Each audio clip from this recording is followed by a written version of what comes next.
Well, the K-Wings captains have been announced. Elgin Reid, third year in Kalamazoo, 7-year pro, and for the second straight year getting to wear the C. What does it mean? Well, it's a huge honor, and it was last year as well, being named by the players, and this year by the coaching staff. And I've got a great leadership group around me with Eric and Sam to take some of the heat off. So I'm looking forward to it, and it's a huge honor.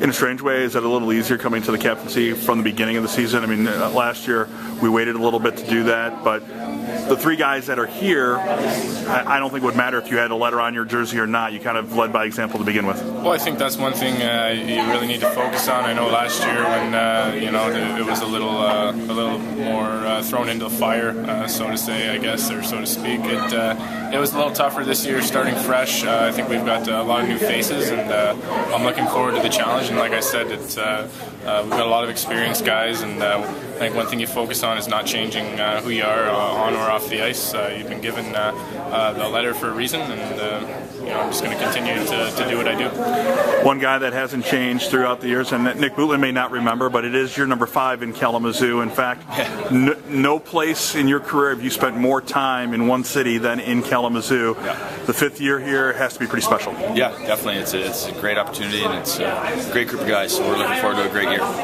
Talk about this season for the Kalamazoo Wings, because of the years that you've been here in the past, this may be the strongest opening night roster.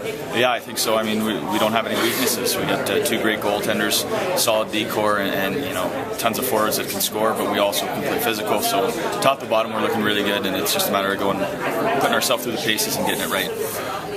Is it the situation that maybe this year the younger guys, and I'm going to call Martel, obviously his first year pro, you got Karia, and you got some of the other guys maybe 1 or 2 years, they're going to be guys that are going to be able to come in here and maybe produce right away? Yeah, no question. We're going to look for them to do that. We've had a tough training camp, and it's just a matter of getting everyone on board. The systems are great, and as long as we implement the systems properly, then we're going to have a lot of chances, and when they produce, it's going to make it easier on everybody.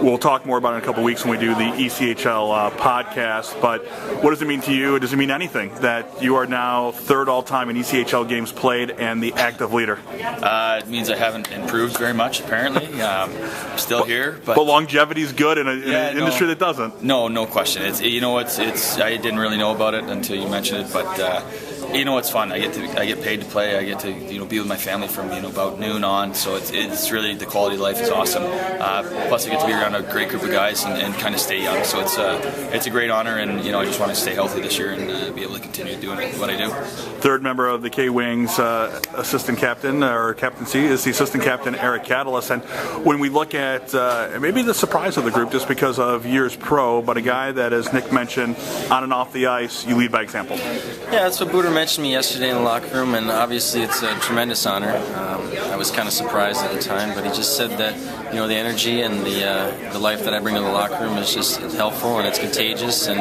hopefully I can continue to do that. You talk about he calls you in the locker room, he tells you, outside of surprise, what are the first things that went through your mind? I was just thankful. I was grateful. I was just kind of stunned for a second there. Really, you had some other options. We have, veterans on this team that have proven themselves year in, year out. So it might make my jersey a little bit heavier, but I don't think it's going to affect the way I prepare or get ready for any kind of games. I mean, look at your career. No guys probably has the work ethic such as you. I mean, we talked about it a little bit last time on the radio network. Last year in January, a call up to Chicago was probably going to be about a week or so. Your work ethic, your determination made it a stint with the Wolves all season long. Yeah, stretched into about a 4-month stay in a hotel, which was actually really nice. It might sound a little crazy, but no, it was a good time. And my brother living in Chicago, stepping in and getting to see him just about every day was a real treat. But I'm honored to be back here in Kalamazoo. If I was playing on the coast, it's going to be in Kalamazoo, Michigan, where I'm from, and it's going to be another great season. Have you even thought about from where you were coming out of Michigan Tech 3 seasons ago to now? Have you put it in perspective? Oh, I know it's still falling into place. Michigan Tech doesn't seem that far off, but at the same time, I've learned a lot over the last 3 years, and I feel like I've matured a little bit and was able to grow as a person on and off the ice.